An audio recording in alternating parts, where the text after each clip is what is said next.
It's the Wilk Report. I'm Michael Wilk, coming to you from Cleveland, Ohio, with a happy update on something that happened a couple of weeks ago when we had the Orville Season 2 finale. I was participating in the Popcast after show chat, and I won the painting from Sci-Fi Painter depicting the Battle of Earth from Identity Part 2. So I wanted to go ahead and show off the painting that I won.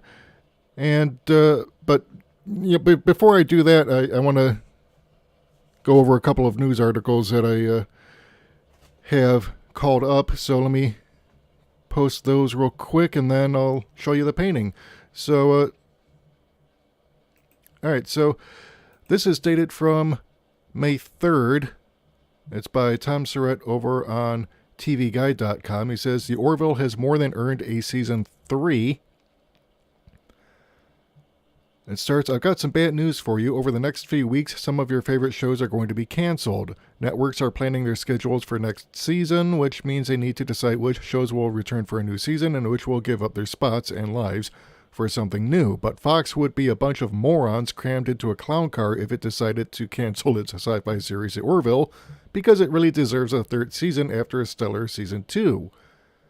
When The Orville was announced, we all thought it would be Family Guy in space. But the series is so much more than creator Seth MacFarlane making fart jokes in zero gravity. Sure, MacFarlane's trademark potty humor wafts into the frame at times on The Orville, but more prevalent is his adoration for Star Trek, of which The Orville is a worthy homage to. It's a little bit clunky wording, but I'll take it.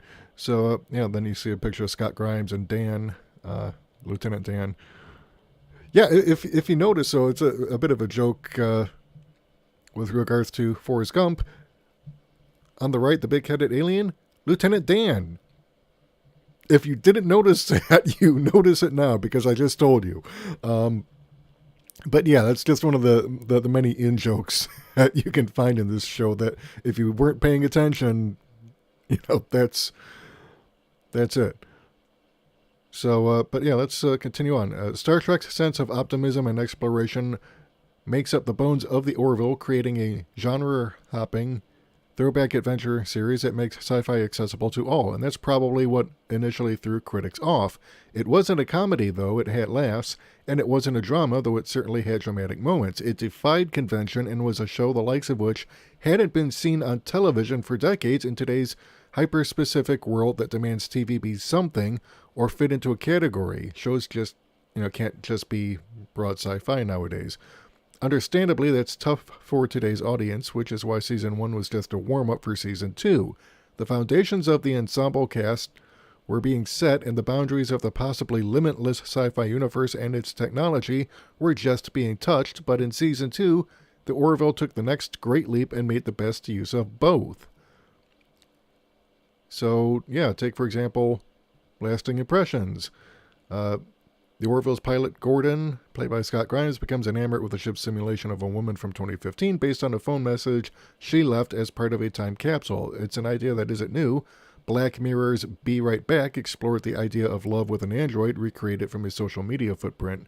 Spike Jonze's Her saw Joaquin Phoenix fall in love with a phone AI, and Bender once fell in love with a ship in Futurama.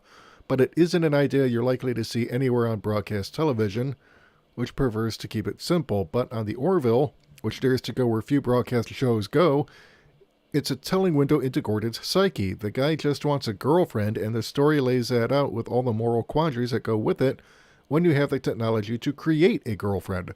It's a story that wouldn't have been as effective in Season 1 since we didn't know him as well, but in Season 2, it's heartbreaking to see Gordon left alone again, and builds his character up a lot more from the wisecracking sidekick he was known as in Season 1.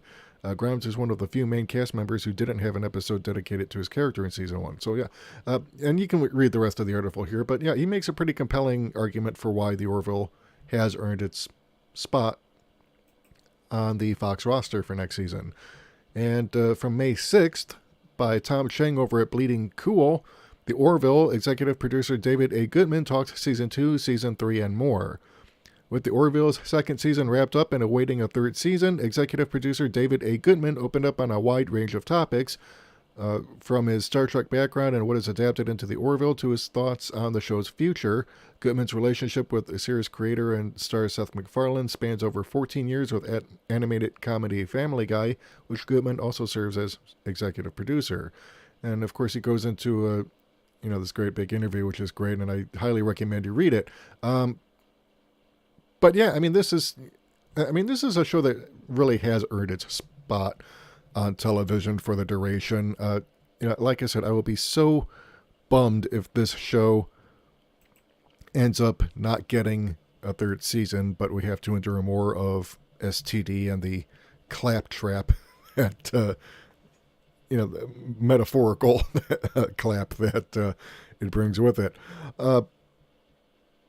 Because the writing is just so bloody good and it's inspired. There are concepts that have been done before, but not on this kind of level. And to really be blessed with it, because CBS was stupid enough under Les Moonves, who hates science fiction, and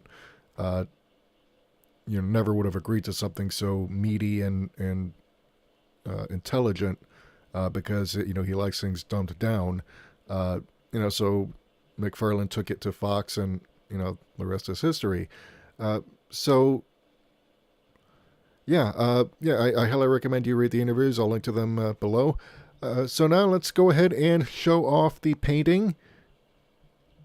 So I'm going to click off my browser and give you, this is my smiling mug. Please forgive the bad lighting here. I'm working on that slowly but surely. Let me just go ahead and show you the painting right now.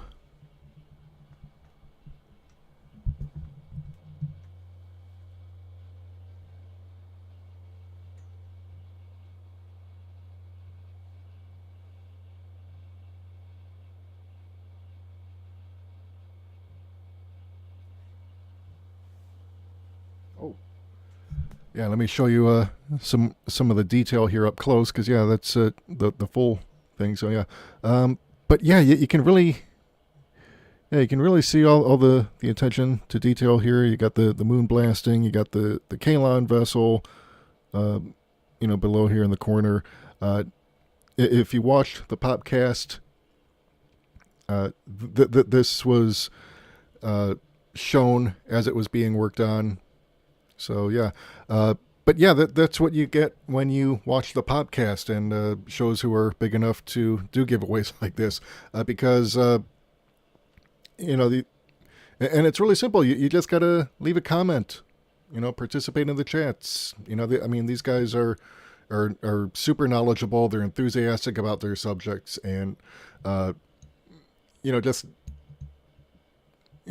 go participate. You can get T-shirts. They've been giving away posters from season 1 that are signed by the cast. And of course paintings from the Sci-Fi painter, and I'll link to his website below so you can go ahead and take a look. It arrived today, and I wanted to show it off. So that's awesome. That's pretty much all I've got for now. If you like what you've heard and you want to hear more, hit the subscribe button and the bell icon to receive notifications whenever we upload new content. And if you want to help support the channel, keep the lights on, bring you more content, head over to our Patreon or Subscribestar page. Can be one or the other. It doesn't have to be both. Or if you want to do both, have at it. So my next review will be going up later this evening on Avengers, and the talk that's been going around that it might surpass Titanic for box office. I don't think so. I could be wrong, but you'll see my reasoning in the video when it goes up. So that's pretty much it. Until next time, take care, good night, and I'm out.